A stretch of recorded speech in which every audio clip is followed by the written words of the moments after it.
Popular video metrics you should track. Defining your goals and analyzing results.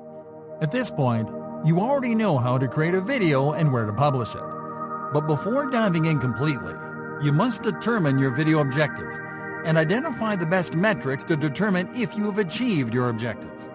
Before launching any marketing campaign, it is important that you define your main video objectives.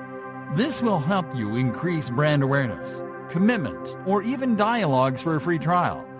It is essential to choose only one or two objectives for each video.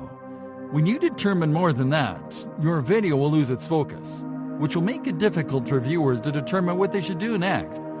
When thinking about your goals, be sure to consider your buyer and target user personality. You can ask yourself questions like, how old are they? Where do they live?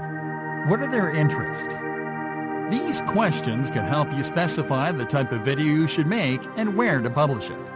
Understanding metrics will help you determine and quantify your success and set your goals. These are the popular metrics you can see when posting a video and keeping track. View count. The number of times we watch a video is called view count. This metric is helpful if your goal is to increase brand awareness and means that your topic can be seen by as many users as possible. It is very important to keep in mind that each video hosting platform measures a view differently. View rate. View rate is the number of people who have played a video divided by the number of impressions it has received. This metric helps define how relevant or striking your video is to your followers. Social sharing and comments. If you use the different social networks, you are familiar to sharing and commenting. Comments and social actions are excellent indicators of the significance of content with its objective audience. If a user watches your video and uses some of their time to share it, you may have created a great piece of content. Similarly, social networks are important because the more your video is shared, the more times it will be seen. If your goal is to reach a large number of people, sharing of your videos on social networks is an excellent metric to track. Video completions. Just as you use your time to make a video, you probably want people to watch it until the very end, right? Video completions is the number of times a video is viewed until the end. This metric can be more reliable than the view count when trying to specify the success of your video. Completion rate. In video terms, completion rate consists of the number of viewers who have completed watching a video divided by the number of viewers who have just played it. Using the completion rate and other interaction metrics is a great way to measure how the viewers have reacted to your video. Do you have a completion rate? Do all users quit watching at a certain point?